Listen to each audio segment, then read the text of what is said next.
I thought what I might do here is use my apt voice, my adequate, soothing, wonderful voice to read out of a book that I find very calming and relieving to know that other people somehow feel the same way I do, and they're willing to go through the effort of typing it out or writing it out, however they do. I'm not sure, but I'd like to read some words out of this book, which I did the other day, but I'm going to read it again. And this will just be, I do things live just because it makes it easier for me. I'm not trying to get in the way of anybody's show, especially Core's.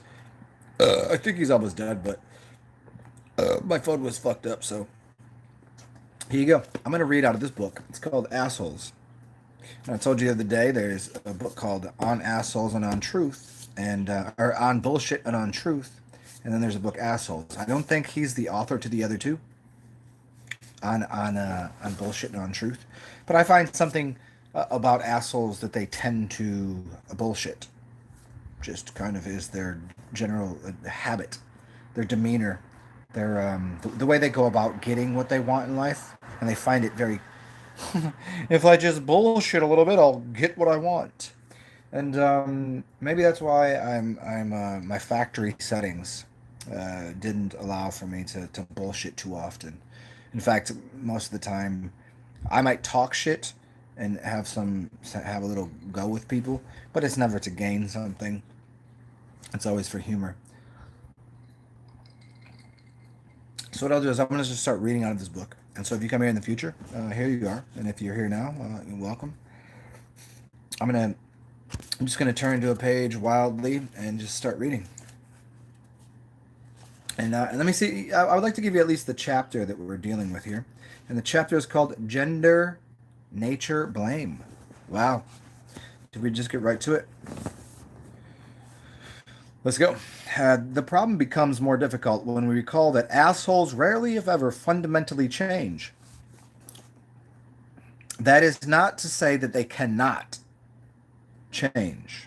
A few, after all, do see the moral light, but it might seem unreasonable to expect them to change. It might be that we should see being an asshole as kind of a culturally induced mental handicap that society must simply accommodate and accept. Indeed, if society is chiefly responsible for its asshole's plight, it might be especially unfair that it consigns so many people to a condition from which there is only a slim chance of escape. The appropriate response to the asshole is not then indignation or resentment, but sympathy for a fellow person who is locked inside of an egocentric cage. The funniest fucking thing about that, and I love synchronicities, is I did the last three videos I made. That was the general coup d'état. Is that the right thing? The general essence, the general feeling, and I said something to that degree about you can never blame somebody for their position in life because they'll never know when they can not when they can not be in that position of being a giant piece of garbage that stands in the way of human progress. Everybody has the ability to do that from time to time, even the best of people. It's the best of times, the worst of times, the best of people and the worst of people. Yeah, everybody's that Karen. So I can just, quell Katesh's engines when she got upset because I was already speaking for 25 minutes when she came upon board, and instead of saying hello, she just shot down my channel. So I called her an asshole, and she did not like that. Do I think she's an asshole exclusively or a Karen exclusively? No, I think she's a very good person because I've spoke to her plenty of times. I've had plenty of good conversations. Just as many people would consider me an asshole from time to time. But there tends to be this thing that's occurring in the general population where most people deviate towards being an asshole. And most people are assholes by proxy. They're assholes by education, assholes by delineation towards being not improper. So people will not speak up for what they believe, which makes them an asshole. Like, most people think that the asshole is the person that says what they need to say. That's not the asshole. Even if it's an asshole thing to say, it was said by a person that believed it. That makes them disqualified in the whole. Throw your names in a hat. If you say what the fuck you need to say, you are not an asshole. Even if it's a fucking asshole thing to say. Someone that sits there by and stands and watches someone get fucking, you know, that's an asshole right there. That's somebody, no. If you ain't gonna stand up for what they believe in, you ain't gonna stand up for what you believe in. You stand up for nothing. Why don't you just go fucking lick boots and eat my fucking ass, you piece of shit asshole? Now, me on the other hand, I might say something that might it might seem aggressive, or dicky, or assholey, or rude, or naive. Could be very aggressive. That's the. So people somehow they take aggressivity, if that's a good word, for asshole nature. By nature, I'm a wonderfully beautiful, kind-hearted shit. I'll take care of your dogs. I'll pet your dogs, and you know what I mean, like that kind of thing. Like I'm not out here trying to hurt people, but you know what? In my house, if your kids act a fool, I'm gonna smack you and your kid. It's not my fault. It's not my. You made take care of your fucking kid, you dumb asshole. Now, does that make me rude? Maybe to you, but to the real world, no, not at all. My ancestors go, congratulations, welcome to the club. That's what my ancestors say. Maybe my ancestors are different than yours. Maybe your ancestors are like, oh, just cower over and don't stand up for yourself or anybody else. Fuck that. You're the asshole, not me. Do you see the differentiation between what it means to speak up and maybe possibly be wrong? Maybe go, if you go and you're a boxer, if you get in the boxing ring, and if you get knocked out, you're still a boxer. But if you sit there on the outside and go, why didn't he punch him like that? Why I would have punched him like that. Bitch, you sit on the outside of the ring. Shut the fuck up. Go back to not talking because you were good at that. And most people, what they like doing is going, they have opinions and they'll express them kind of over here on the side. Nah, nah. That's not how it works. While sympathy is a good quality, this is a hard pill to swallow.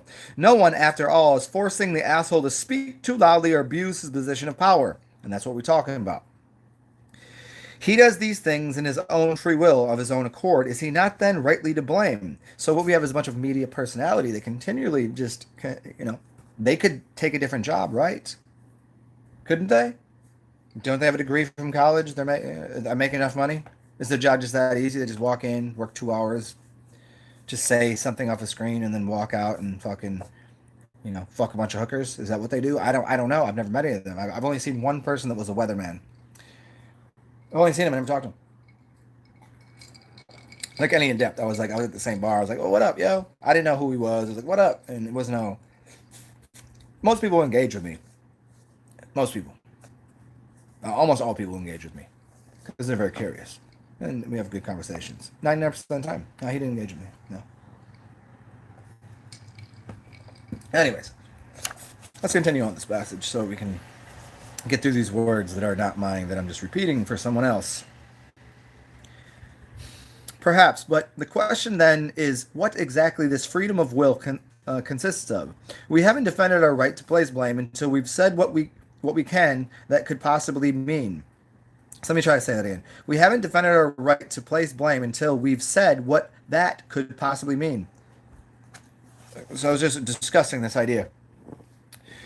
A free will to discuss what your ability to speak is, and most people won't speak. They're like mute dogs. They're like mutes.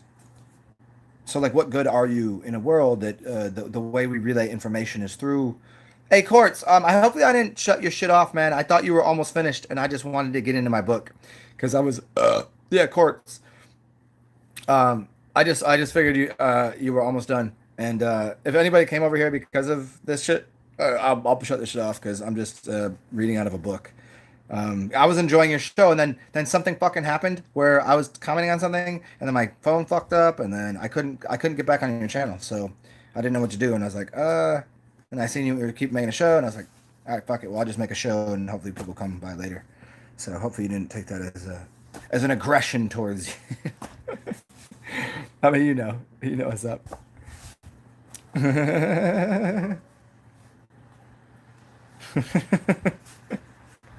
I mean, if he's still making a show, I'll cut the shit off. You guys don't have to be here for this live. You can go. You can come watch this later. I'm just reading out of a book until it gets interesting. Because I was hoping some assholes would show up as they have in the past few shows. Because I'm just going to do what I normally do and give them a verbal tongue lashing with ancient wisdom. That's about what I'm doing. So I'll continue on here. Here then is the one traditional answer. Assholes do indeed have full control over their actions, and they are properly blamed for how they choose to exercise it. I don't agree with him right there. I'm going to disagree with the book. No, they don't. If they did, they wouldn't. If they had control over their answer, it's like an appetite of a heroin addict. Do you think Bill O'Reilly or any of these other news personalities that are continually on there make enough money? Do you think they would say what they said and know that they're complete like they know they there's a few of them that know they're piles of shit, and some of them that don't even recognize it. They're like, this is my job, this is what I do, this is what I'm at school for, blah blah blah, and they defend it to the and they believe it. People believe in. I'll explain to this way. People believe in Jesus Christ as Lord and Savior. Literally, by the book. They'll go and look at the book and be like, well, this is what Jesus said. I'm like, just throw that book up your ass. Talk to me like a human. Well, but Jesus said this. Like, you didn't fucking meet the guy, and he didn't write that down. A man wrote that down, and they can't get over that fact, and they'll battle me because they really believe it.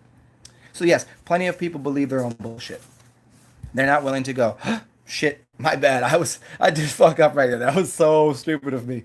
Yeah, that was wrong. That was I'll try to do better next time. Isn't the whole thing right now? Try to do better next time. Shit, I've been saying that since I was born. They try to make me feel guilty for everything. I'm a sinner when I was born. They told me that church when they baptized me and said, "You a sinner, son. Now you must make up for all of the wrongs that you've done." What? Huh? What did I do? I'm sorry. I just woke up from a nap. I'm 3 years old. You're telling me I already sinned?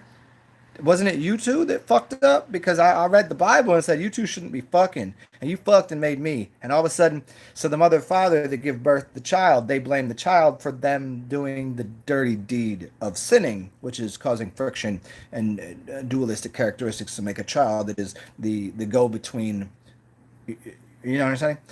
So, but then they blame the child, and the child becomes a sinner. So it's always upon the sins of the father and the mother too, by the way, because the father and the mother sin, and then they make and this is why they call the child innocent. See, they called innocent. So, in it's not in no sense. I mean, it is in no sense because they don't know any better. That's one way to break it down. But another way to look at it truly is those two think they are in no sin. And so the child becomes the sin, the working of the sin of the mother and the father. And then everybody's like, oh, well, you fucked up because you were born. Really? Did I do that? Did I do that? Shit. Sorry. And then you come here and they're like, but the people in the astral realm told me that you wanted to come here and this was the life path you chose. And ha ha ha ha ha. Oh, I talked to them.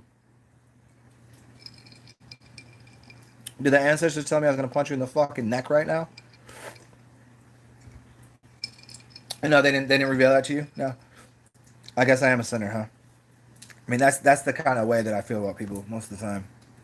Actually, 0% of the time. I'm just doing it for effect right now. I'm actually I'm not a sinner. I was not born. I didn't have a belly button. And in conclusion of my assertion and my accusation towards self is that I am free, a free and sovereign soul of this birthing process and this born process upon this earth, Gaia, whatever you want to call it. And even if it's waters, I'm free to sail. I'm free to fly. I can do all these things indiscriminately as I see fit. This is what I was told before I came here, and that's what the instructions that I gave to myself before I came here. But they keep trying to convince me that I was not capable of doing this, that I was a sinner, and that I was sent. Wait, this wasn't the parents that it was me. Then wow, it's so fucking weird, right? Let's keep going with this book. I didn't believe in that statement there, so I'm going to continue on. Here, let's go. Let's go here. The cable news asshole. Oh, I did this the other day. It's so funny. I did 68 and 69, which is very funny. We'll go back a little farther. Which is not to say true leadership won't sometimes require pushing conventional boundaries. Winston Churchill had the huge ego of a man who does large things, as for example when he had led England into a disastrous battle at Gallipoli with defiant incompetence. He later succeeded, rallied behind by Britain in a brave and risky stand against the Third Reich, and not being a gentleman. He is known for his rude quips. For instance, Bessie Braddock, sir, you are drunk. Churchill, madame, you are ugly. In the morning, I shall be sober. Wow, I think that really collects my inebriation into a very fine wine, like a glass, a snifter that you could smell every day of my life. He was sometimes unprincipled. He changed parties for opportunistic reasons, and he was exceedingly demanding with his staff, always putting his own needs first. Yet he also had tremendous sense of humor and soft side. He wept publicly when the toured the city's bombings during the war, and he inspired loyalty and affection in almost everyone who worked for him. Churchill was boorish, but he was not quite an asshole. Look at this. This man just said Winston Churchill was boorish, but not quite an asshole. But then he says, on the contrary, American President George Bush was also bold and even bolder in breaking established rules. He arguably rejected international law with the matter of prisoners of war, and he dramatically shifted the delicate balance of governmental powers towards the executive branch. Is Bush akin to Churchill? History so far has not been so kind, yet Bush, the man himself, probably is not an asshole. There's an element of truth in his cliche that he's a regular guy, the kind of guy you'd like to have a beer with. While he is perhaps insensitive and some would say dull, mistakenly I would say so, but he is not enumerized against the complaints of others. He'd hear them out over that beer. Insofar as the change of assholism applies to the Bush administration, it is because of serious assholes such as the Vice President's Dick Cheney, who often ignored Bush and simply did as he pleased. We return to Cheney momentarily. If Bush was willing to take huge risks and boldly cross bright lines, the unavoidable contrast is President Barack Obama, who has been cautious in comparison, even tame. The man is not an asshole. No shit, I got it wrong at the beginning. I thought he was going to call him an asshole. He is not. He likes to suck George Bush's cock. Like, this dude who wrote the book is probably an asshole. Quite. He's a contemptuous asshole. The fact that he believes in anything that's written on the media and believes in anything that these fucking cocksuckers have to say, and he's like, George Bush is not an asshole. Ah! Wow, that's just fucking amazing. But but unavoidably, Barack Obama, the man is not an asshole, and indeed something of an anti-asshole. George Bush is an anti-asshole. Man, this dude is the most fucking flippity floppity cocksucker I've ever seen, and his constitution for what divides asshole from non-asshole is absolutely ridiculous. I don't know that he's written any of the other books. I hope not, because the more that I get in this book, and I love reading it, if I read it in passages, which I have done, every single passage might make sense unto itself, but it seems like 40 people wrote this book. It doesn't seem like he had any linear process to define what an asshole is, because he literally called Churchill, which is I would agree with him on Churchill. I don't think Churchill was an asshole, but Bush is absolutely an asshole. And the gay black dude with the transvestite wife, that has the dick, that one, Barack Obama, yeah. And he called Bush an anti-asshole. Woo! For many progressives, this is a problem. I'm not. What should you be, anti-progressive? What kind of dick brain? I don't want to progress forward. What I'd like to go is back into history with you, so you can tell me how you wear a fucking. Look at this cunt. Look at what he's wearing. Who wears that anymore? This fuck. Now I'm gonna write a book about assholes that are assholes. Because of this one thing, he's literally taking George Bush's side. Anyone in office is pretty much an asshole. They're all part of the same committee on being assholes. That's the thing. That's their thing. Even Churchill, as much as I'm saying he's not an asshole, he's definitely an asshole too. Every single fucking one of them is an asshole. Churchill just seemed to put out more of asshole nature, even though he was the least amongst them. Especially if you study any amounts of historical data, which this guy obviously did because he was sniffing George Bush's balls and probably his tiny little stupid dogs. Ugh. The corporate asshole. I'll read more of this later. We're just saying what's going on here. What's going on, everybody? Stan Winfield. I know. Don't you love that? Like, the Jesus thing, and you never met him, but they're seriously concerned that he wrote it. I was like, didn't Jesus invisible? He didn't have a hand, so a man must have written it, and if a man wrote it, or then whoever would the author was, even if Jesus took a body form and wrote something down, you'd have to accept, and I've said this 1,000 times, and I'd like to say it again. If Jesus wrote a passage in the Bible, even the red words, the dilemma is this. Every single one of you Catholics and Christians and other assholes that read, because you're assholes, let's just be clear with this, you're an asshole. Not that you read it, it's that you read it in the way that you read it. So let me get through my point here. If you read it and you think that shit is true in any way, do you love or hate the Masons? Clinkety clank is anybody? Do you know who owns all the printing presses that are printing the fucking books that your Jesus Christ, Lord and Savior with the red letters in italics wrote in English? Wait, Jesus didn't speak English. He wasn't white. So he spoke in a different language and he was probably brown. Now we're fucked up because we got white people that are Masons re-scribing the Bible to give it an iambic pentameter, which was written by none other than 46-2 William Shakespeare, Bill Shakespeare. Shake the spear.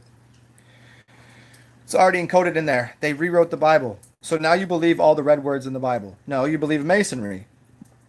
No, you don't. You believe the God. Okay, then everyone's God. No, they're not. Just God's God. Well, then what the fuck are you talking about? Show me the book. Which one's the right one? Is it the first one written? Can you please explain to me the first Bible written and who wrote it?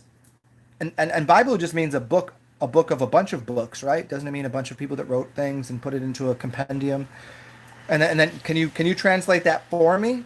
Or you don't know that language they wrote it in? And if they wrote it in it, it's not written. So it wasn't spoken by Jesus, was it? So you need to shut your fucking stupid, crusty mouths because Jesus didn't speak anything. And if he did, all you have to do to deal with is the hand of the man that wrote it and then the people that edited that book for how many thousands of years? At least since, I don't know, 2,000 years ago when Jesus spoke. But then all of a sudden, we can throw a bunch of different ideas in there. We can throw all the ideas you want in there. Like, okay, on the coin there was an eye, so that got rid of 1,000 years. I don't give a fuck if it was 50 fucking years ago. If somebody wrote it and then rewrote it and then translated it and mistranslated it and translated it again, you have no business speaking out what Jesus said because you don't fucking know what Jesus. You don't even fucking like Jesus. In fact, all you motherfuckers that love Jesus want to fucking kick Jesus that's mowing your back lawn back to fucking Mexico. You dumb fucks. But that's just my opinion on it.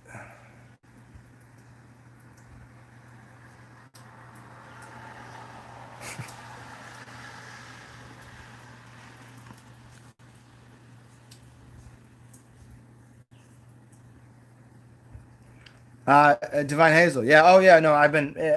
Come on, Divine. Thank you. I appreciate that. I don't. There's nothing I can really do about that. I know who loves me. I know who likes me. I mean, at least you know. I get wind of it in some way. Some people's monies that come to me doesn't make it to me. Some people they do. Some of my gifts don't come to me. It could be a joke, and it could be also just somebody cutting off that shit, the streamline. Other people they just don't like the way I talk. Not that I'm talking to them because I don't know them. I don't often talk necessarily rude to people in person unless they talk rude to me. So like this thing here, I just kind of treat it all as this is just a one-way screen for me to talk on. And so if y'all like what I have to say, and if you love me, fuck, I love you too. And even if you don't like me, I love you anyways. That's truth. I love you doesn't necessarily mean I have to like you.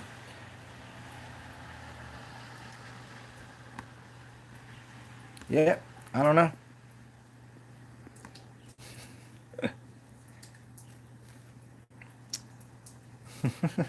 Yeah, Divine Hazel. That's the difficult thing for people to get that are so entrained in it. It's like this is literally the Bible thing is very akin to what's going on with the TV. Yeah. And the people that are preaching the media. You're like, well, that's the truth. But like if I go to every media source, they're always saying something like, and I'm like, who wrote that? Who is the author of this? So if you want to believe God wrote the Bible and every single Bible, then you have to believe every single Bible. You can't just pick and choose your Bible. Why did you choose King James version? Why did you choose King James? Why not the other one? Or what about the why didn't you choose the Quran? Did no one teach you about the Quran when you grew up? You don't know about the Moon Book? Did nobody teach you about Buddha? That's not even a religion. That's actually just a set of kind of airy beliefs of maybe how you should, walk around and participate in life. Did anybody teach you about the Jewish faith?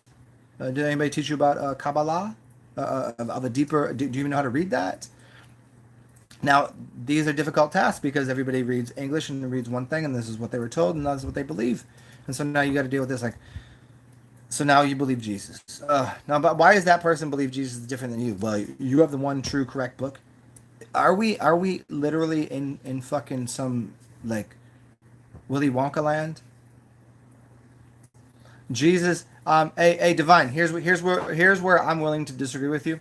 I don't think the Jesus figure existed, and I don't think he was Aramaic. I think the Bible and everything about it was existed as a playbook for um, magic, also an idea about the body, idea about astrology, and an idea about certain things that may have occurred. But all in all, I don't think there's some human being named Jesus that was Aramaic, dark skinned, walking through the desert with 40. That is an allegory towards something bigger. While people might have mimicked that, I will rephrase this one more time. That story might have been told prior to it occurring. So I didn't know anything really about fasting and this and that. But I decided to fast for 43 days. I was like, if Jesus did it for 40 days, fuck that. I'm going to go three more than that. I'm going to take the 40 days of the fast. I'm going to do the 3 days of the resurrection. I did 43 days. Fuck you. What now? Who's Jesus now, bitch? Let's go. Yay! Yay! Now, did I do it for that reason? No, but it definitely was a joke that crossed my mind that I think that's humorous. But I didn't. The Bible was written first. I just mimicked the what was in there. So someone wrote a code, and people follow it. So I don't think there was some dude that's people like, look at the Jesus guy. He crossed the desert with a bunch of goats and a bunch of nah, no, no. It couldn't got that misplaced. You could. We don't even know what the fuck happened in 1888. We don't know what happened in 1862. We don't even know what happened with the mud floods. We've been lied to about what's gone on across the fucking plane of this realm for the past. So we got 150 years. And the 150 years, we probably got 50 years of possible history. 50 years, possible history. So now if we go back to 1860s, we can barely figure out what's going on. They lied to us about the fucking mud floods. Yeah, they lied to us about Vegetarian. And you bitches about to tell me about some Jesus Christ figure? And you can't tell me about Muhammad? You can't tell me about Allah? I don't want to hear none of y'all bitches speak to me ever with your fucking crooked mouth. You can't tell me what went on fucking last week. You can't tell me about why the fucking United States is raging in fucking almost civil war. You can't tell me why that's happening because you believe the goddamn media. And you're going to read a book and think Jesus Christ fucking existed. That's for real. Now you can go back how many years? You don't even fucking like to read. None of you motherfuckers read. You can barely read English. How the fuck are you gonna read these other languages that where the books were written in? And you're gonna get past 1850. Bullshit. You can't get past 1920. You can't get past the Great Depression in 1920s. 1929 stock market crash, all that shit. 1930s. Yeah, roaring 20s. Great job. 1929. Done. You can't even get near there. You can't even get close to that. You're going to tell me Jesus existed and Tartaria in 1800s. And you're going to tell me about Jesus. You guys lose really bad at this game. If I was the leader of this entire world and I had a video game or like a video like a show like I was like Who's the guy that does the Price is Right or Price is Wrong, bitch? A bit Barker, Bob Barker. If I was Bob Barker, I would have a fiery inferno of a pit of hell because you all got the fucking question wrong. I'd put you all there.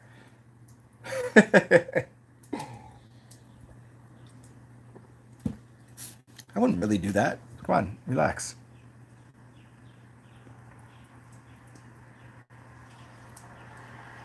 Abrahamic has nothing to do. Ibrahim, the ham. You know what ham is?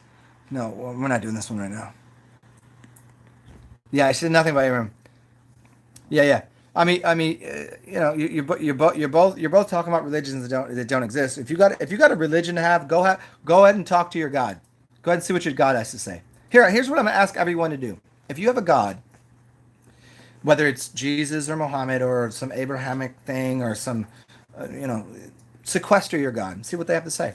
They won't show up. Do you know why? Because they don't exist. What you have is archetypes and archons and energies, and they're inside of people like you. You're a god unto yourself. You're a goddess unto yourself. Me, there's smaller and bigger gods.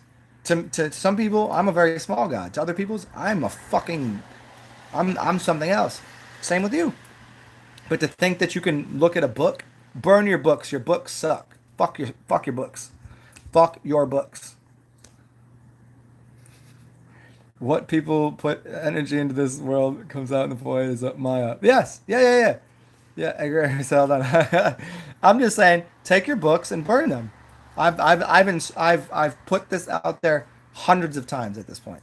Maybe not hundreds, but enough times that I've said, burn your books. I don't believe in them. I don't think they're holistic. I think it's a better chance for humanity to get to a better place that you have nothing, no knowledge of what the books say because the books there's too many of them. Yeah, there's way too many of them. How many billions of books? Literally, look. Can somebody? Can you guys help me out here? Help me, please. I'm begging. What? That's not begging. That's I don't beg. Go find me the fucking answer to this goddamn question.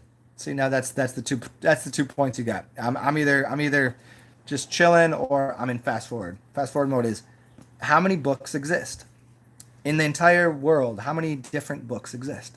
It's got to be in the billions.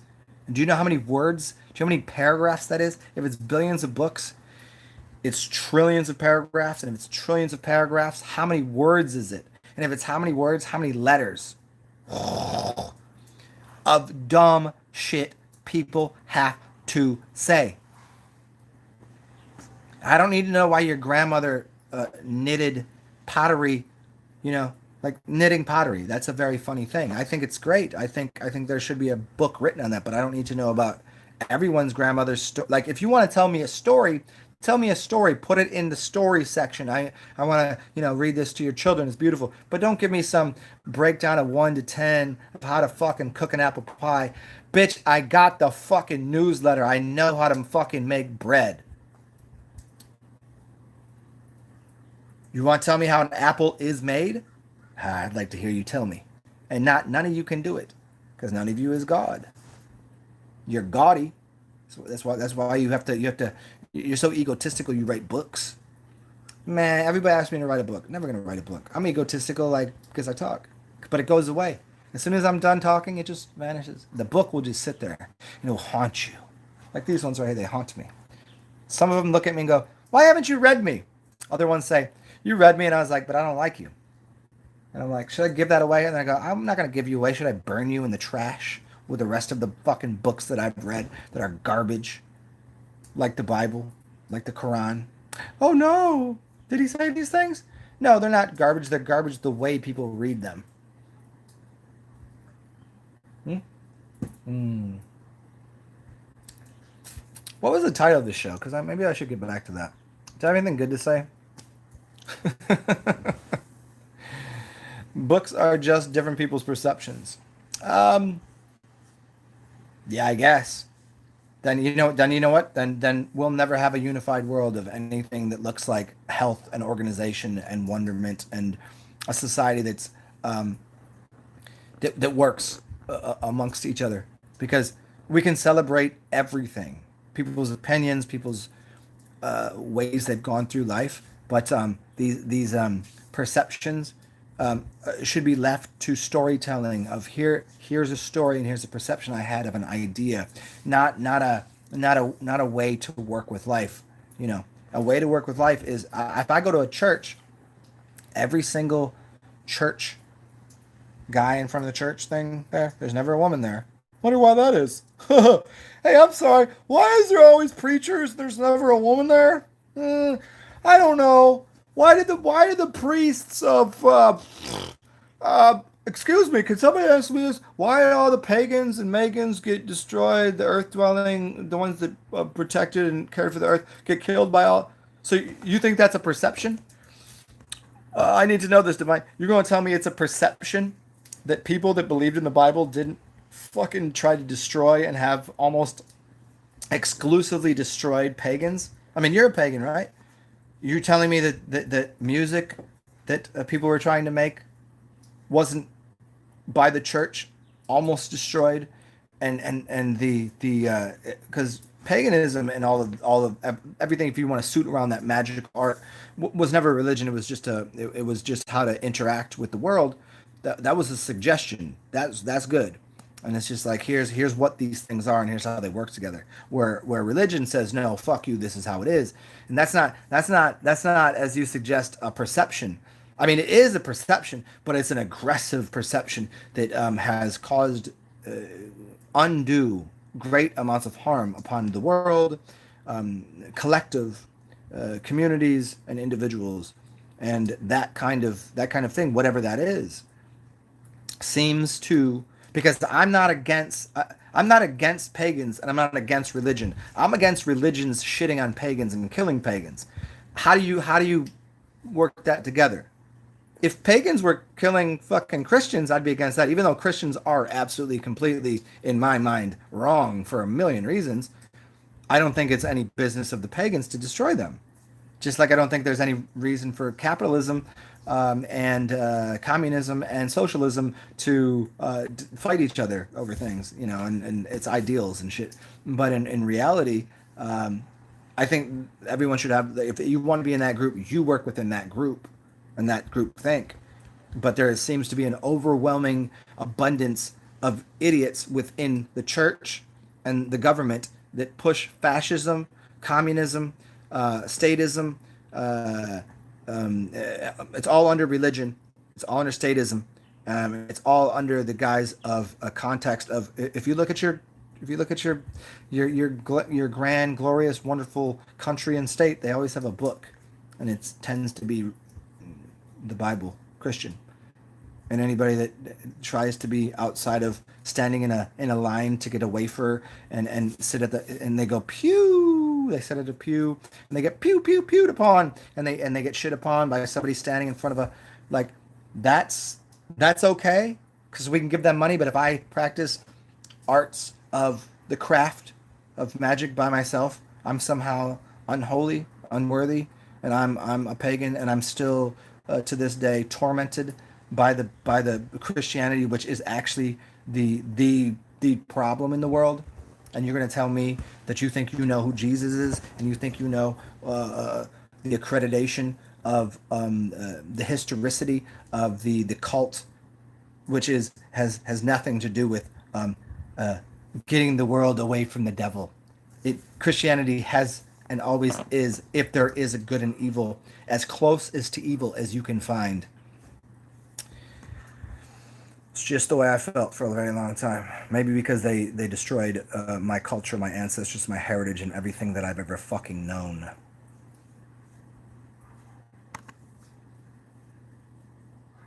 I can't tell you, you can't tell you what to do, but you can mildly suggest it. Come on, I'm not white. I'm not fucking mildly peppering your fucking stew. If I'm cooking the way I need to cook.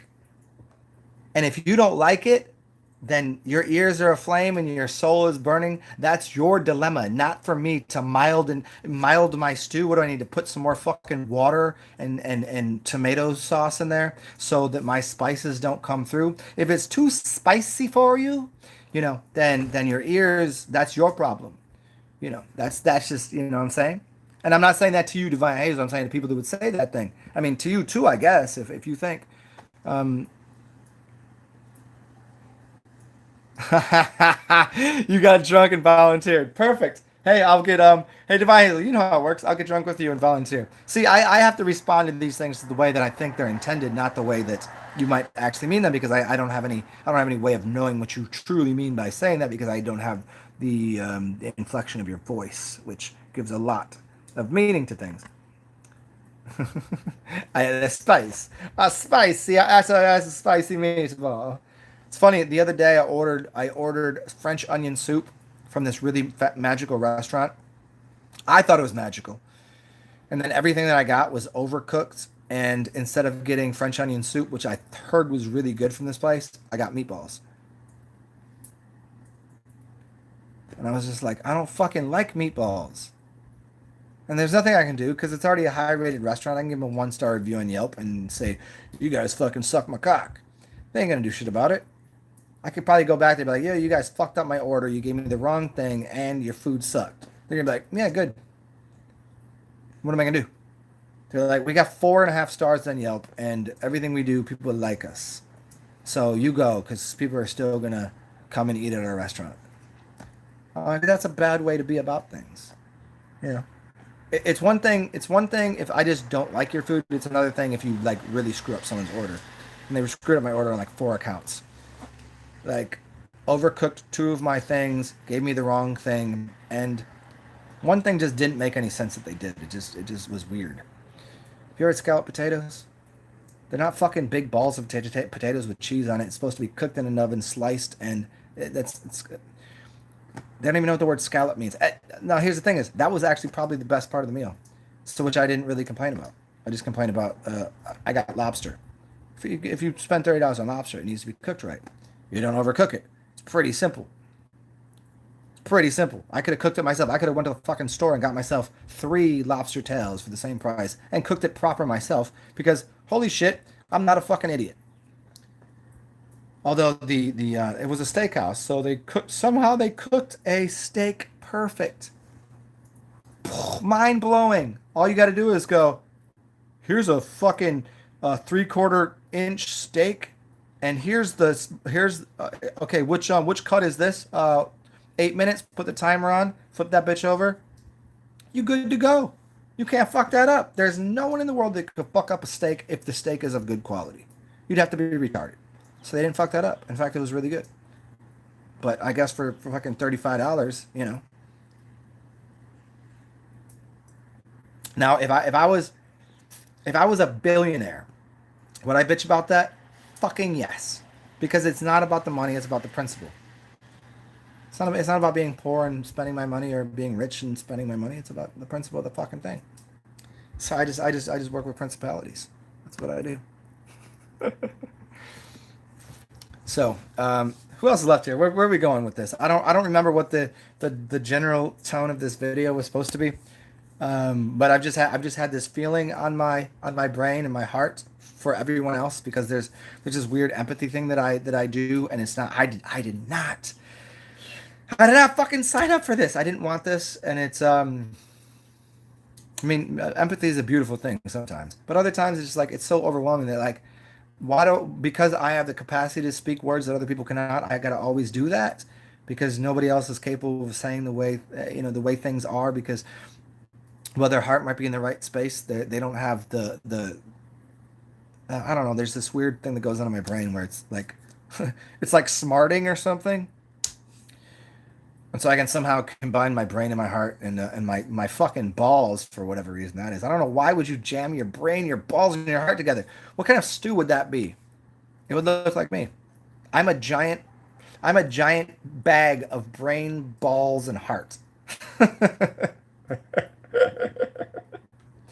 That's too funny. I'll make another drink if you want to join me. But I will tell you guys, I'm doing everything I can to just laugh my way out of today, because I'm disappointed for two reasons. One, the most important one, is I wanted there to be rain and rain and thunder and clouds and all of this shit that they guaranteed me. They made half of the city fucking leave.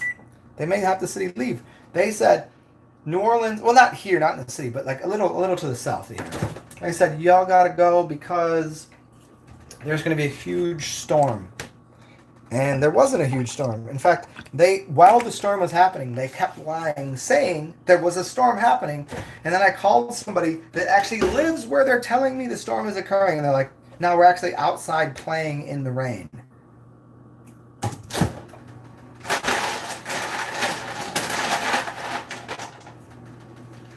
And now, if that occurred, you think that's just a one-time off thing? You don't think that's been occurring your entire life with the news media? These fucking people. With these fucking people. So I'm gonna have some Sobieski with you guys and a little cranberry juice, because cranberry juice. I wish I had some. I wish I was a little bit taller. I wish I was a baller. If I had a girl and she looked good, you know, I would call her. Is that how he did it? Oh yes, I told you. You motherfuckers don't even know. I should have either worked as in a really nice bar or a restaurant, because here's what you need. Here's why you need green, because you're using red. Hold on. So after you cut this, and then you cut it this way, like I'm gonna just like right through there. So you cut that out there, so you can put it on the side of the glass. But you gotta make sure you don't just put it on the side of the glass. You gotta squeeze some in there, because that's really good. And then as you do that, you just rim it. You put it around the side of the glass. I mean, you could do the glass first with that, and then put some sugar on it, which would probably be delightful. But I did not think about that ahead of time. So now what we have is a green and red drink, a cranberry, vodka, lime. I would use a little spot of lime juice if I had it. I just don't have it. And then, yeah, I think that's all really you need for this drink. I think it's just the simple, it's the simple pleasures in life. And it looks fancy, and it looks like I'm at the beach or something. And so what you get is a little bit of the aroma of the lime or lemon, excuse me, the lime off of here. Yep. Fantastic. So there we go. So, what is next? Today, have I upset anybody yet by telling you God doesn't exist? What's up, Stan? Meteorologist is one job. You can be wrong every day and not get fired. Yes, and this is one time that I was certain that like we're at a point where they've gone through all of the shit to make sure they tell us what's going on. And they failed. I don't know if they failed miserably at this. As I was speaking about earlier, I'm just going to really quickly address this again. If we don't all focus on the television and see the weather, if we don't pay attention to the weather, then the weather doesn't happen the way they say. Because what's happened now is no one's focused on the weather, because they're focused on, well, they're stuck in the house. They got to pay bills. They're getting some groceries. I don't know how they're doing that. They're going to go to Walmart. Okay, can we go outside? Can we at least go outside and play? Are we allowed to do that? And what's going on over here? Are people fighting in Minneapolis? Where are their riots at? Are they doing it in New Orleans? Nah, not really here. We good. And then they just go, oh, our city's good. Okay, then they're looking at every other city and they're forgetting about the weather. And so then the weather doesn't happen. That's what I think is happening. That's what I think is occurring. And I think it'd be a good study for people to understand mass psychology and magic and how that works. You know, people's larger... oh, you fucking bug. I told you I'm going to kill you and your family. I leave the door open and let the bugs in. Yeah, I think that's a larger study to be had. People's focus on the weather. It's like people focusing on peace has never changed anything. Let's be honest with all you fucking India. We do all these Indian studies where people are focused on peace. They don't even know what peace means. They don't even fucking know what they're doing. They're just wearing orange fucking jumpsuits like you're a fucking in a prison. Let's be honest about that. You think that you don't think there's any correlation between in America we have people in orange jumpsuits in prisons, and in India you have a bunch of people in orange jumpsuits listening to some dude go, oh, you don't think that's the same thing? It's a very similar construct. One is seems to be um, one seems to be like a choice matter, and the other seems to be like a directive matter. Although I don't think it really works that way. I think there's something a little deeper going on. Hmm. So nonetheless, I do think it's a psychological um, a chalice. If I have a cup and I can fill this up with all of your thoughts, and all those thoughts are rain, then I can pour it on everyone. If you guys, if I can say it's raining today, and you guys say, oh, it's raining, and you come over and you just sweat on it, or I put your thoughts in here, that kind of idea, then I can produce rain. But if you don't listen to me, I can't produce any rain, can I?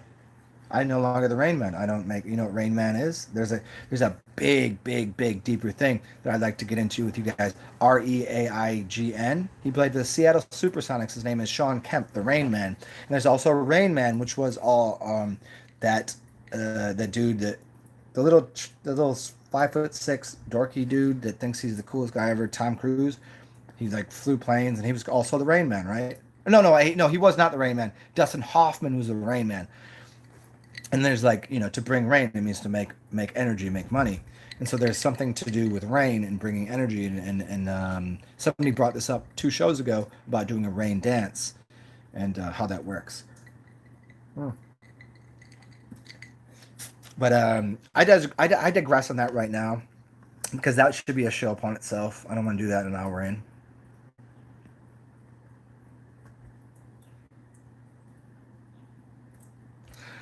Stan Wingfield. Wow, I didn't. Yeah, I just thought about that. Yes, I think you're right. The first brain. The brain is the second. The heart is the third. The balls are the fourth.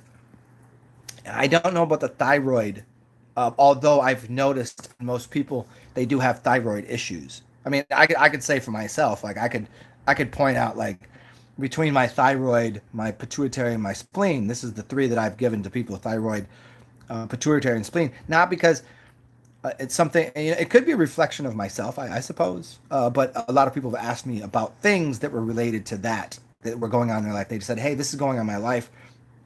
And everything that I'd be meditating on or like read a book or something, it would always come back to the kind of things they need to consume in their life that are pituitary related, thyroid related, and the other one was pancreas because not a lot of people pay attention to the pancreas, but that's basically the sugar creating device, right? Hmm. Yeah.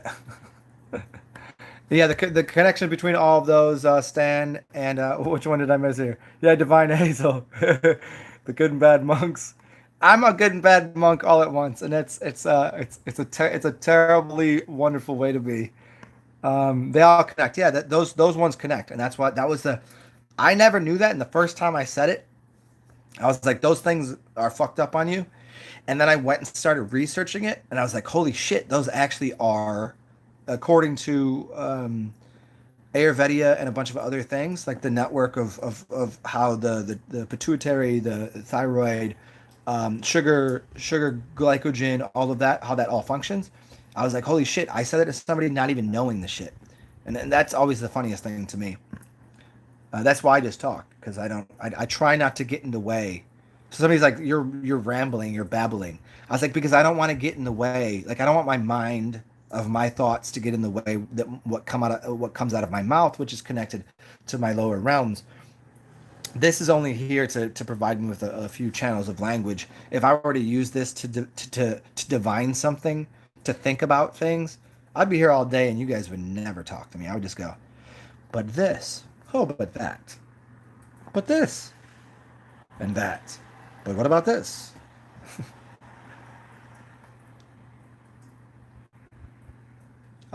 You two, I says I'm in chatting for 5 minutes.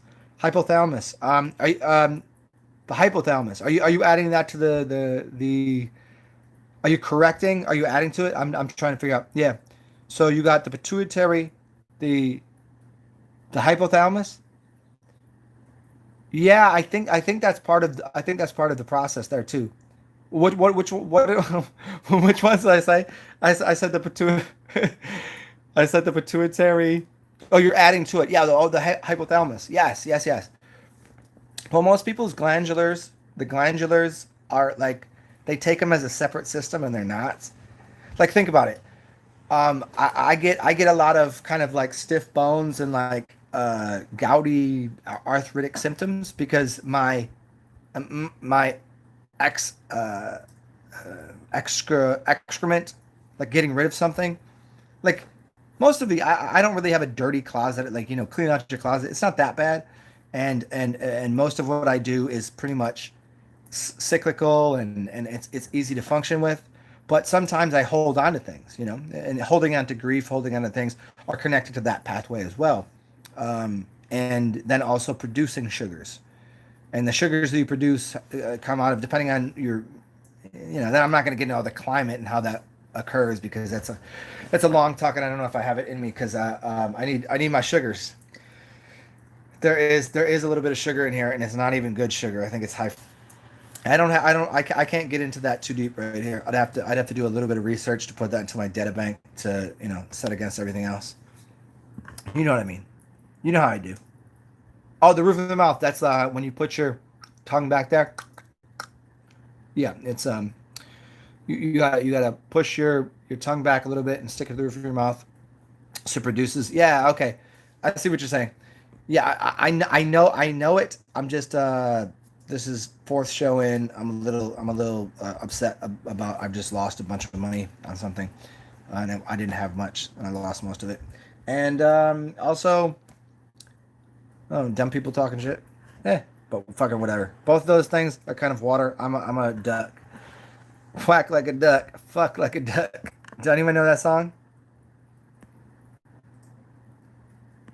All right, I got you. I got you. Uh, Negative feedback system, hormone releasing. Yeah, okay. Yeah, I mean that's probably has to do with why whenever you're meditating, you should put your tongue to the roof of the mouth and take your eyes and either stick them in or up. Yeah, so you connect that. I get you. It's just I'm not in the condition to put all of that together right now.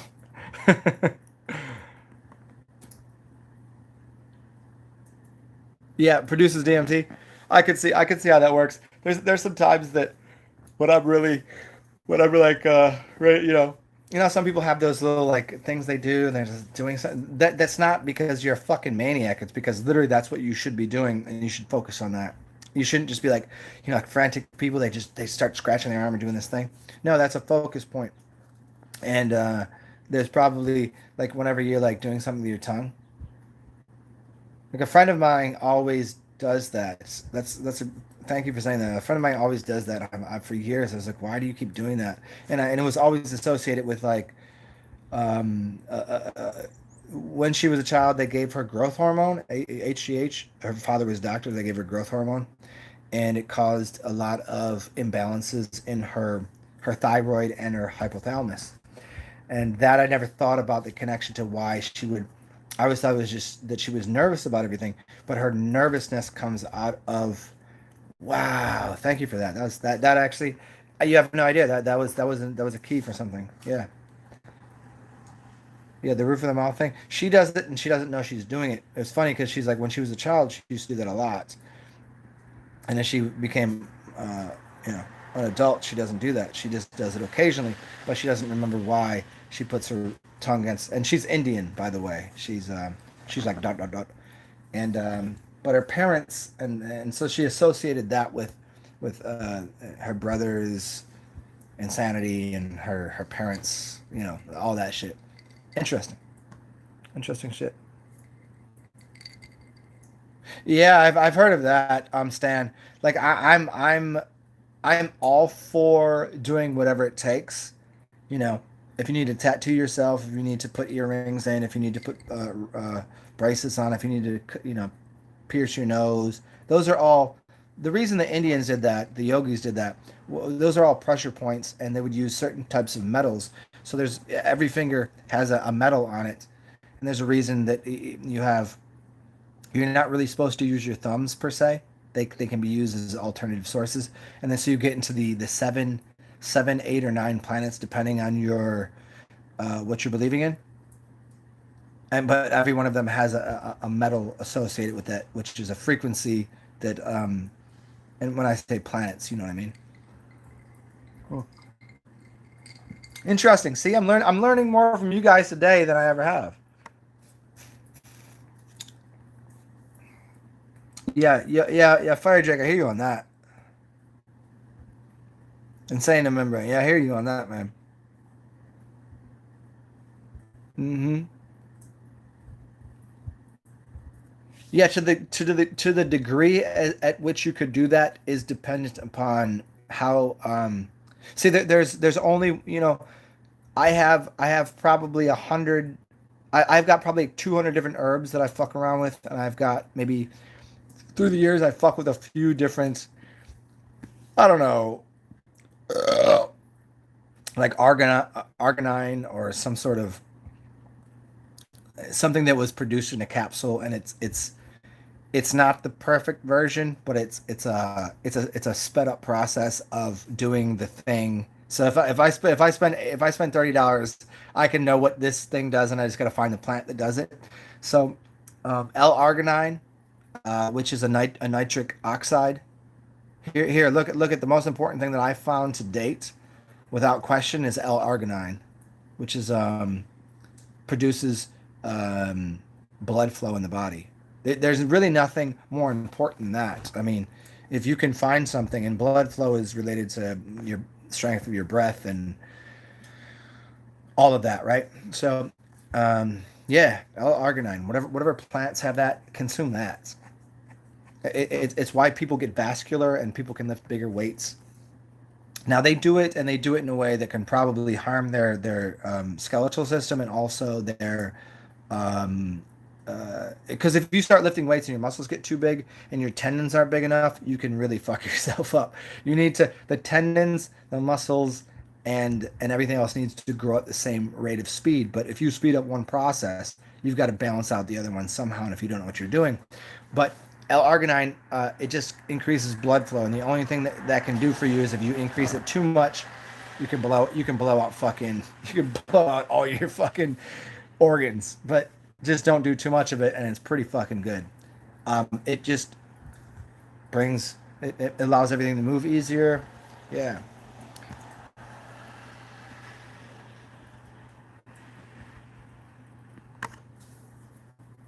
It's not with my vibrating is living, correct. Beetroot. That's so funny. You know what's so funny? Is I had beetroot on the counter, and I just put it away, like seriously, like 6 hours ago before I saw these videos.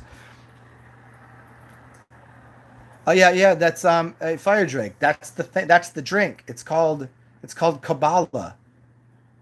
Cabala. Um, do you not know this one? Carrots, apples, beets, apples, lemons, apples. You need apples of three varieties: green, yellow, and red. Apple, apple, apple. Green, yellow, and red. Carrots, orange. So orange carrots, green apple, red beets, uh, green apple, yellow lemons. You see what I'm saying? Kabbalah. It's called Kabbalah juice. That's all you got. That will fix most anything in your system. It is the most nutrient dense thing you could ever put in your body, and it is thick, rich, and you think Kool-Aid can stain your clothes? You think blood can stain you? No, this is you blooded up. Carrots, apples, beets, apples, lemons, apples, and those apples. You might not even need the red apple. You might do the green, yellow, and a different color because you already got the red in the beets. But you could, if you can find a third apple, Kabbalah juice. Yeah. Hello, Danny Skylark. Yeah. Kabbalah juice is, as far as I know, the most nutrient dense food on the planet, and because you got all of the apples, you got all of the colors, and beets are. You're not really supposed to eat a raw beet. It's like eating a raw potato. But if you make it in juice, if you juice it, man, it's sweet, it's delicious, it's rich, it's thick, and it still maintains a little bit of the fibrous nature of it, so it'll still clean you out, and it will make your blood rich with the correct kind of iron.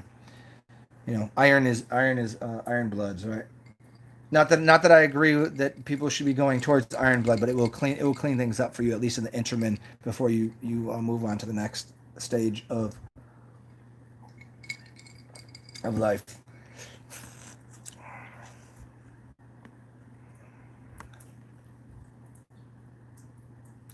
Danny, beats make you a jitterbug? A jitterbug perfume? My favorite. Danny remembers. You remember that's my favorite book ever, huh? Although, what is his favorite? Hey, what's his favorite sandwich?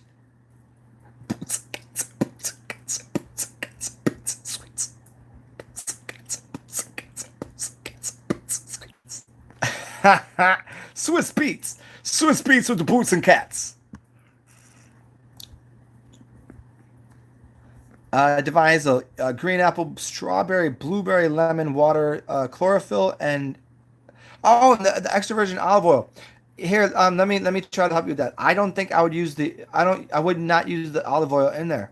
If you want to use something in there, trade in that EVO, which is gonna use like a coconut because the milky solids are gonna be different than the oil solids. It's just slightly different, and it's only because it's not gonna mix well. Oil is going to have to, with every one of those elements, it's kind of like, people that like that coffee, bulletproof coffee, they put the butter in it, yeah, it's helping you, but they don't mix. They don't mix. As hard as you try to mix coffee with butter and oil, it doesn't work. So the sugars and the everything in there, I would at least I would at least use coconut rather than EVO because you see the density of the different oils at room temperature. Extra virgin olive oil is good. At room temperature, extra virgin olive oil. Remember, it stays fluid.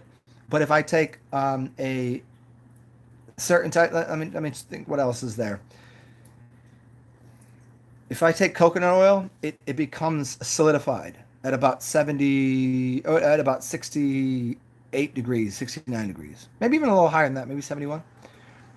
So that will actually solidify and hold on to the elements that you're trying to get through your system.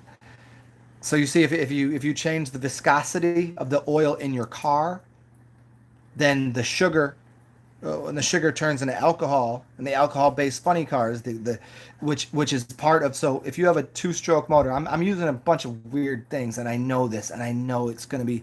But look, if I run a two-stroke motor, and I've got an engine that runs on, I have to take my gasoline and put it with the oil. There's a reason for that, and there's a reason that I have different engines that use oil over here and gasoline over here, even though gasoline is a purified oil quite correctly. Uh, there's got to be a viscosity depending on if I'm living in a cold climate or warm climate. So, and that warm or cold climate has to do with the breakdown of the molecular construct, as it were. So, if I wanted things to get through my body and to use them properly in my small intestine, I would use a certain viscosity, thickness of oil to capture that. And so in the form that you're using is pretty much dead on, except for extra virgin olive oil. I would use coconuts. And I think I would use that because you live closer to the Ecuador. Yeah, ghee works. Ghee works anywhere pretty much. As long as a cow can live there, as long as a cow can live there, you can use ghee. Danny, breast milk. So Divine has, if it works for you, do it. I just didn't know what your climate you was in.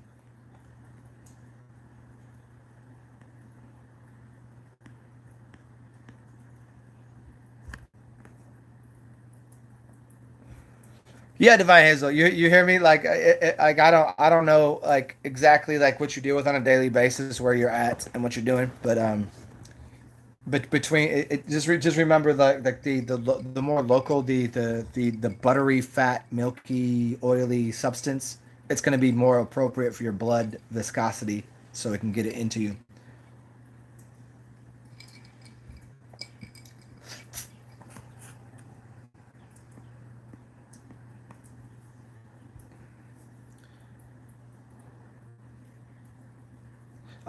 Divine Hazel, that's awesome.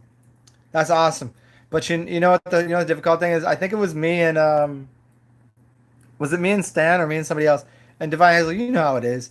If you try to convince people by using logic, they never want to hear it. Because we were talking about selling cars or selling something. They don't want to hear why your shit is the best because they heard that before. They want it, they just want to feel better about buying it. And so it's like somehow convincing people. It's kind of like convince someone to do something because you know it will be good for them, even though they're a little they're like I don't know. I've been hurt before by people telling me that this car is the best. That this way of that chemo and radiation sucks. Well, they trust their doctors. We have to somehow make people. It's not to make people distrust the doctors, because it's like people have to go. You know what? Your doctor's fine. They have enough money already. So, are you ready to be healthy? I think that's the question. Your doctor has enough money. Are you ready to be healthy? Because if your doctor was so smart, why are you not healthy? I don't think you're a broken person. That's why they claim to add ethanol to absorb the water into the freezing weather for kind. Ah, yes, yes, yes. There we go. Okay, I got you. I got you. Lazy motherfuckers don't want to do the work. You know what's funny is I'm one of the laziest people you ever met, and this is why you should always hire me as an engineer. Engineers will do 1 hour of work to make a 58-minute thing. Like if it took me 58 minutes to do something, and I could do 1 hour of work to get it done really quick every other time I wanted it, I would spend all that hour. Even though it took me a little more time to figure out how to make sure that a cup of coffee I never had to get out of my chair because I'm lazy. I just want to push a button and it'll come to me every hour.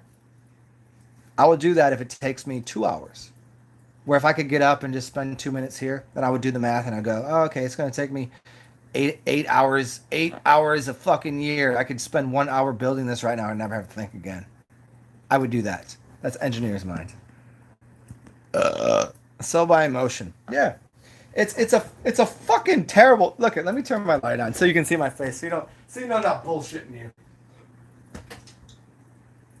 Yeah, yeah. I mean, obviously, I don't believe in it. That's why I quit selling cars. That's why I quit doing everything I did. That's why I quit all jobs. That's why jobless.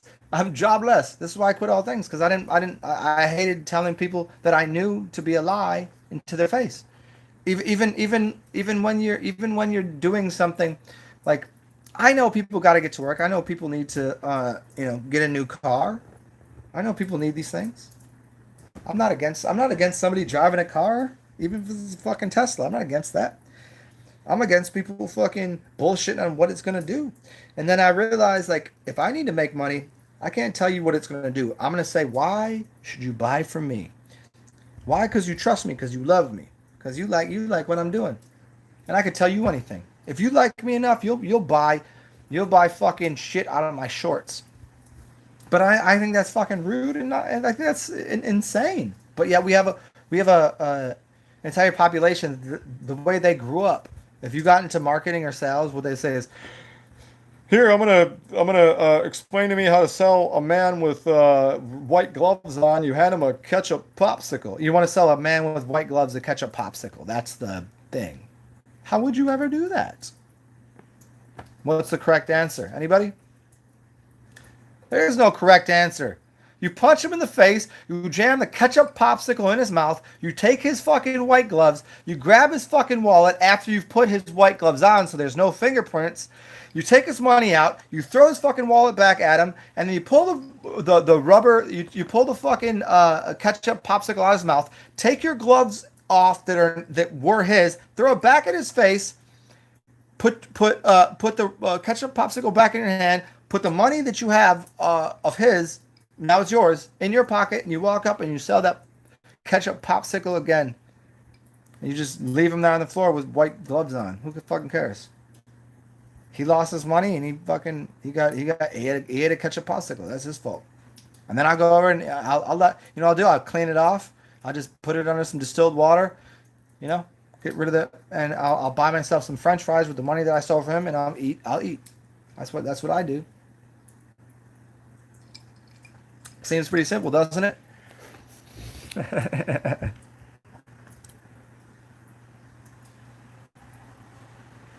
Hmm.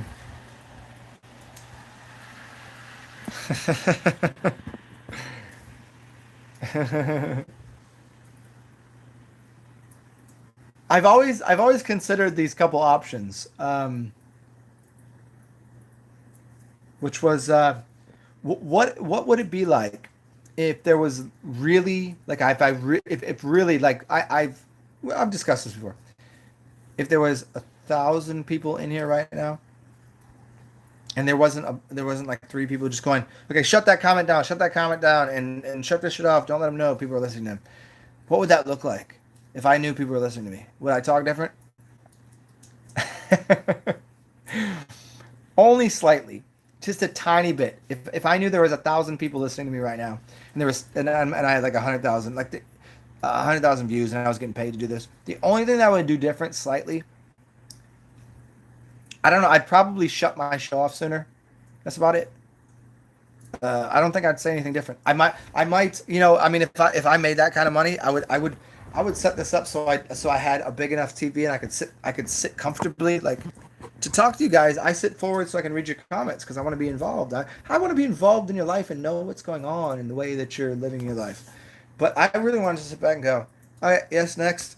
No, I don't want to do that. I mean, I still be involved. I just, I don't want to have the fucking crooked back, man. I mean, I'll still lean into the camera. I just think I look good over here. Well, I'd have a better tan, and I would do shows on, certain times. I'd get a massage, because I'd make enough money. I would drink less. I'd eat better. Um, I don't know. I would do all the things that would seem like, because it's just, for me, it's just this. I want to lean back here like this, but I can't, because as soon as I do this and I start to answer a question, I cannot read the thing because my phone is right there and I can't read it. I don't have a big enough fucking device. I do have one right here, and it just doesn't work as well. Anyways, what else? What's going on? You guys just listen to me fucking ramble again? Damn it. I say anything stupid yet? Nope, not yet. Let me piss and refill my glass times three before I do something stupid. I'll give you guys till 2 hours at best, but probably an hour and 30. So let me go piss and I'll be right back. Thank you for coming and joining. You guys are complete fucking idiots for listening to me talk. Don't all of you kind of find it strange? I'm going to ask this question when I come back again. Don't you find it kind of strange that there are apparently 6.5 thousand people that listen to me? 300 people that normally come and listen to my shows within a day or two. And then, you guys, I know who you guys are. You guys show up. Don't you find it funny that you guys show up and nobody else does? I find that funny. I don't know why. I just think it's like weird that. I mean, I like you guys, and I'm glad you're here. I mean, I'm not saying don't come to my party. That's not what I'm saying at all. I'm quite on the other angle. I just find it humorous to like, hey, I'm gonna go ahead and do a show, and then the same fucking 20 people show up, which is cool, which is really great, and I'd rather have. Oh shit! I really fucked that one up. I'd rather have I'd rather have a small group of friends and a large number of acquaintances. I'm all for that. But I just do find it kind of curious as to how it is that you guys are the only ones that show up. Nobody else does. And then it's how does that occur? How does that occur? Because and why is it according to my so I use an Android, and according to my Android, every option that's available, if I used a computer, I'd have different options available the way that I do this. I could actually type in my tabs before I could have a show about to happen in 40 minutes, and I could do a bunch of different things. And on here or on my any of these pads, I can't do it. Even on my I had an iPad and I have an Android and I got this thing but unless I do it on a computer system that I gotta fucking program the whole fucking thing out and download this and do this and do this and I literally can't figure it out and I've tried to do it and it won't let me and every time it's like download this software, click on this, do this and I look at like six different see, I sound like an old fucking idiot, but except I'm looking at I watch six different videos on YouTube and I look at six different websites and they tell me 12 different things to do to download software to get my fucking channel to work on a PC. And I can't even do it. And the PC sucks, by the way, because the video camera is about like 12 megapixels, pixels, which means I already look stupid, but I look like a complete fucking retard. And I can't even download it. I've tried multiple times. And I've even asked people that know what the fuck's going on and they can't fucking figure out how to do it either. Oh, cool. Great. So I can't do that. So all I have to do is this. And I can't there's no new audience for me.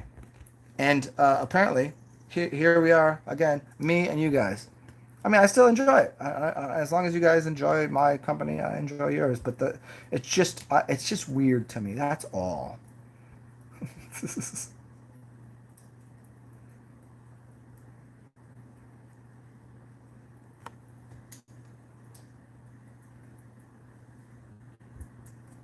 Ross sits so far back you can barely hear him, and he will only give a single card reading if you pay him, which he will call exchange. Sorry to the bearer of bad news, but you don't have that many subscribers. I don't. Divine Hazel. I don't. I really got. I got nothing out of that. I don't know how I'm supposed to. I don't know where. I don't know where I'm responding to that or what you said. Uh. Well, I mean. Ra is not my god. I am Ra's god if there must be a god. So let's just be very clear about that. I don't think there's a way to look at this. Yeah, I'm not really sure. Like if it was up to if it was up to a national debate and a studio audience of the entire fucking world, I'm pretty sure, and call this my ego, call this whatever you want. I don't think, other than the fact that I'd be a little weirded out by the fact that there's that many people paying attention. Um, I'm sure most people, not because they identify with me, because most people don't identify with me. They don't identify with who I am, what I am, my culture, even the way I talk. But there's something about the way I talk that is it's just something else. And I know this, but I don't use that for my advantage. So I think that Ra, the sun god, and Luna, they can go and even Earth Mother, um, where I came from, y'all better start shaking in your fucking panties. So I'm here to take Earth back for the people that fucking deserve it. For the meek shall inherit the earth. And if you don't know who the meeks are, you know who Meek Mills is. You know who the Keems are. They're called the Keems. The Keemits, the Chems, the chemistries. Meek, the Meeks ones. Do you know what the Meeks are? Hmm. It comes back to me in little stages from time to time. What I am and who I am.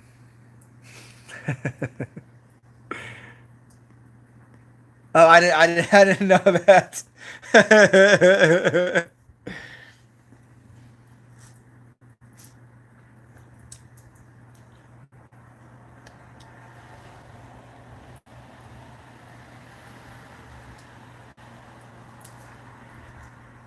Ah,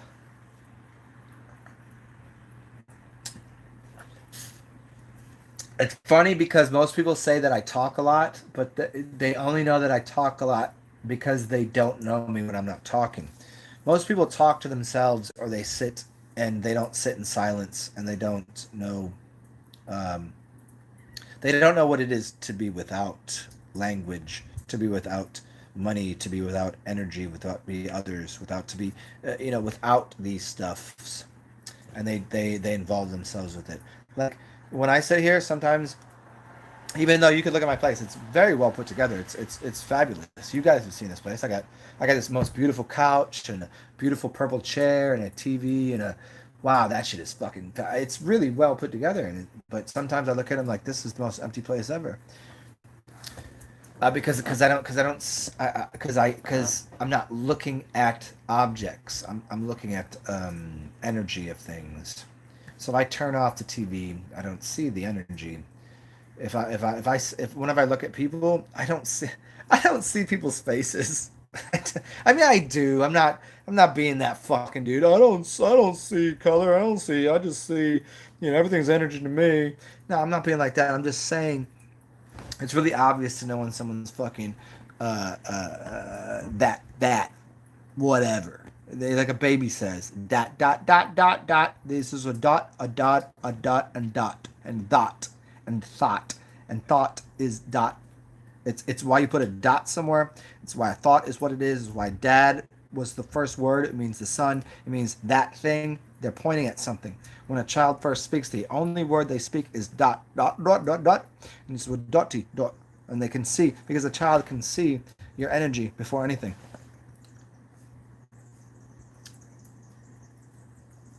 And I think I've only had one baby cry at me, and it's because the baby was a piece of shit. Just being real. The baby was actually a piece of shit. I was like, I looked at my friend. I was like, can we kill that thing now?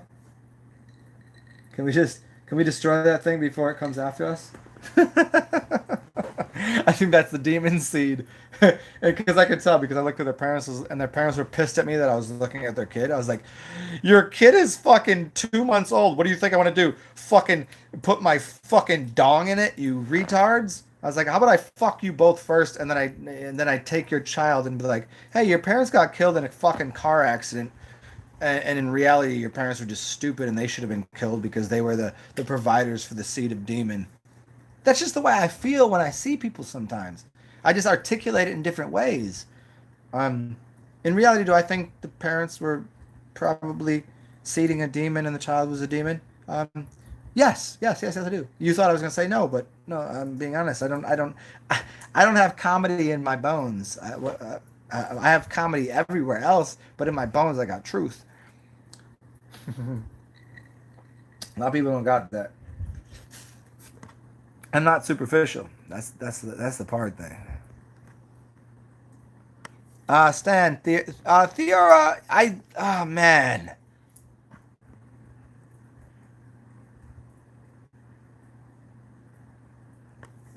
Hey Stan, Theoria, I know who you're talking about. Theoria, Apophysis.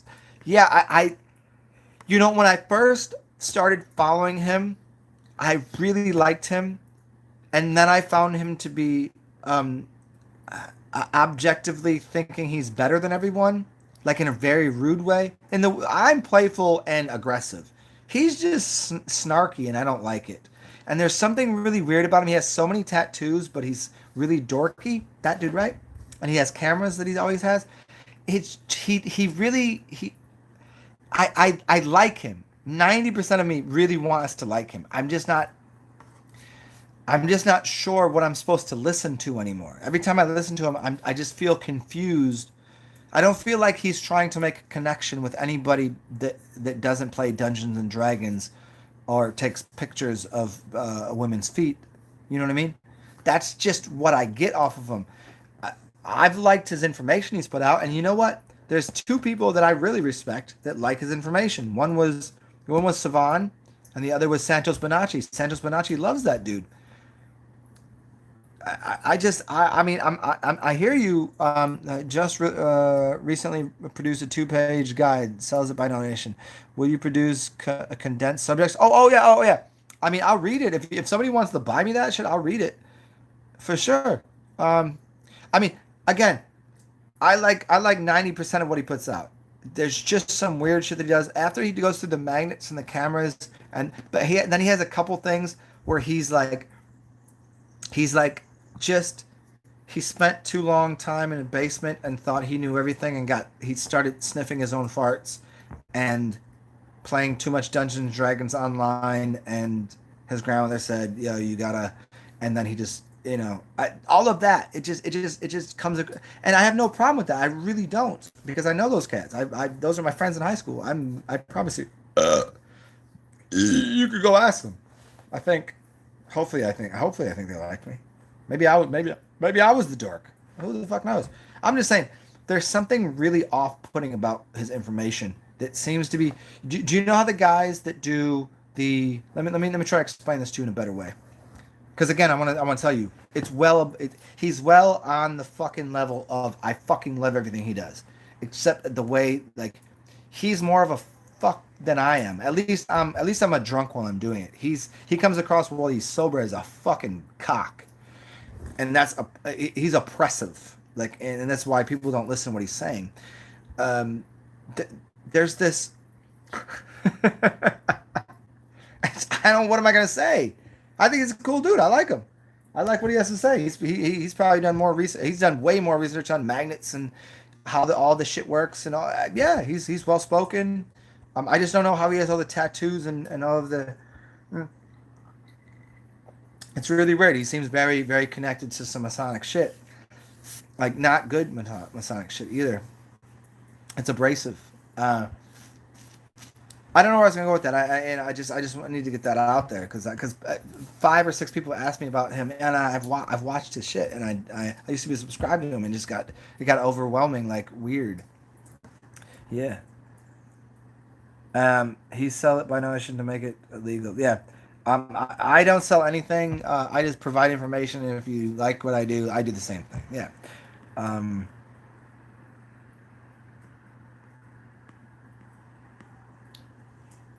yeah, Stan. Yeah. Oh shit! Is he gonna shit on me right now? Fuck.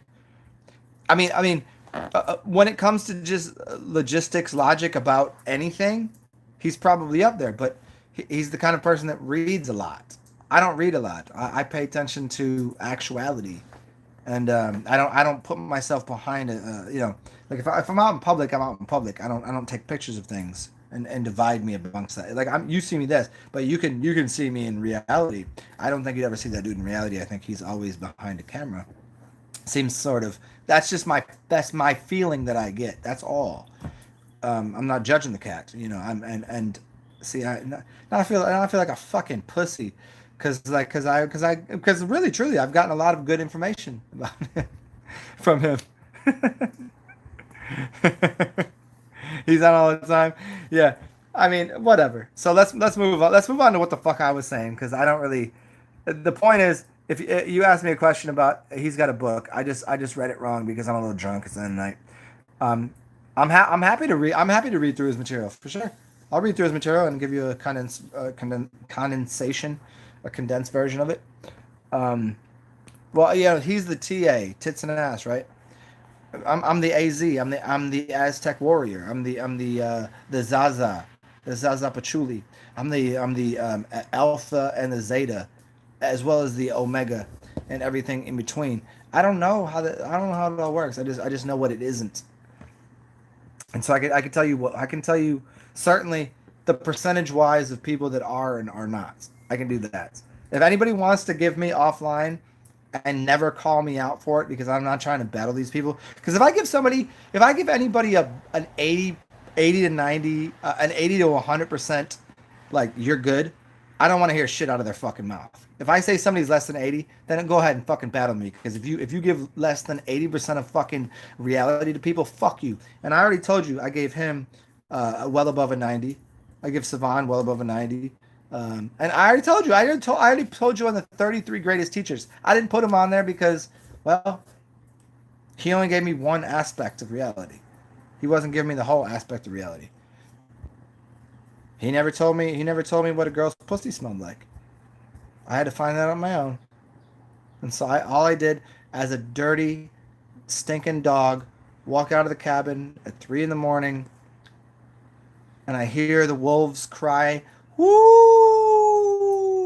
and there's a blood path, a trail, as I'm cold in my fucking white, my dirty white underwear that I didn't even shit in, that he shit in, that made me wear, and I gotta walk all the way up and find like these these wolves to just coddle me for the evening, and as I would do that, they feed me upon their nipples and clothe me with the hairs of their skin, and then I wake up and I have feathers in my cap and a wolf gown on upon me, and I was never cold again. But I will still fuck your mother and your grandma too if she needs it, as long as she's not in a fucking one of those homes. Like I don't know. Most people that listen to me, they're like 20, so their grandma's like what, pushing 60. I'm good with a 58-year-old. That's cool. I'm much better with like a 27-year-old. That's much better, but I'll take a 58-year-old. Like, I'm all over the map. Who cares? I do this for comedy. Has anybody got this yet? I'm just the most fucking educated person you ever fucking met, and I'm still doing comedy. And you still, so most people are like, is he kidding, or is what part is he saying that's true? None of it's true. Everything is not true, except for what I say is. Mm, I don't know.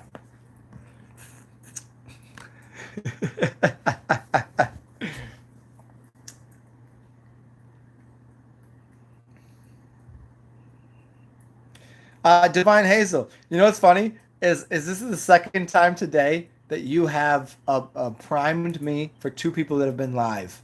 One was Corey, right? And one was Theoria. That's funny to me. Well, would you like to know? I don't fucking know. I don't really. I mean, that's great if they need to do their look at. I don't eat off of that dude's show, and that dude's show doesn't eat off of me. No one here knows of him, and no one there knows of me. No one on his show is like out of his because he's got a big crowd, right? So no one's gonna come here like he's doing a show. Maybe I should go watch Zen. Nah, it doesn't work that way. No, but no one's ever brought his name up in front of me, and Corey for that matter. Um, you know what I'm saying? Like normally, the only reason I was doing a show is I just was gonna read that book. I didn't. I was not trying to interrupt this show by any means. I was not trying. You know, I've hung out with Corey. I fucking know Corey. Corey's a cool cat. I can split screen. You want me to split screen with him? Let's do it. I don't care. I just don't know what we're fucking going to talk about because I don't. I didn't. It's not that I need to prime for it. I just don't know like what we're going to like. What's the give me a point. Give me where should we start with this? How about effervescence, poopy buttholes, cartoons, Sega Genesis, 1984, Absolute Zero, technology beyond what we know today. Was it evolved in the 1700s? Did film exist before the mud floods? Do you believe in mud floods? Do the mud floods just you shitting in your pants?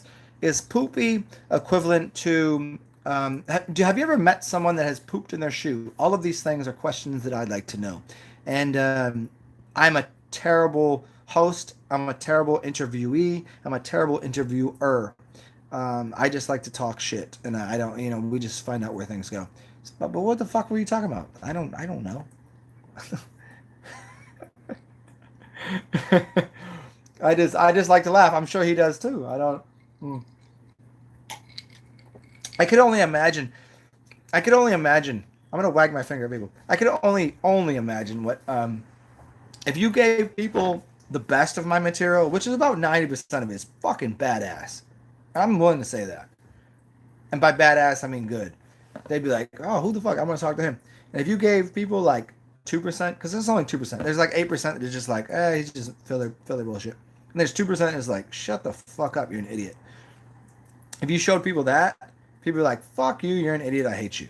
And that's literally what the media does to everyone. They take the worst of you, and you're like, but everyone's bad sometimes. I'm a good person, I think. Don't make me feel like I'm a bad. And that's my point of saying if I give somebody an 80% pass, you're good. If I give you a 90% pass, Fuck, you can come in the back room. I'll show whatever. Everything is it's on the table. If I give you 95, well, fuck yeah. But if you get beneath the sea, no, that's not. Sorry.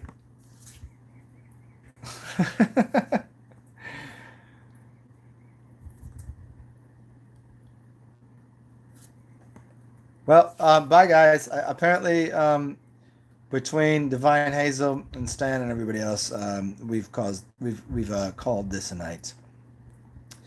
I'm down to no subscribers because, um, well, some things are more entertaining than I am. So enjoy your evening. Glad you guys could stop by. I will probably start a show up in a little while and see if I can find a different audience that does appreciate me as much as I should be appreciated, rather than challenging me to a. Um, yes, no, yeah, it's five. Yes, I was there. I looked at it myself. That's awful. It's not a good look for me to only have four people watching me at this. Could you imagine, like, you remember how they told you Tesla died old in a fucking um Tesla was like old dude died in a fucking hotel room. There was nothing there, and he's like eating fucking porridge and peaches, and just looked like like a schlep. And that's how I feel right now. Just I guess that's my life. Just an old schlep dying in the corner of a meat factory. All right, so I'm gonna dip because no one's really here. No, actually, on my sides, by the way, Divine Hazel, it says three. I'm gonna cut this and start another one. Hopefully you enjoyed my humor. Hopefully you guys enjoyed, and of course I do a fucking show with that guy. I just don't know where we'd start. I don't know what the fuck we'd talk about. He's on some other this shit. I'm on the shit that I'm on. If you give me a point of reference to talk to the cat, oh yeah, he's a cool dude.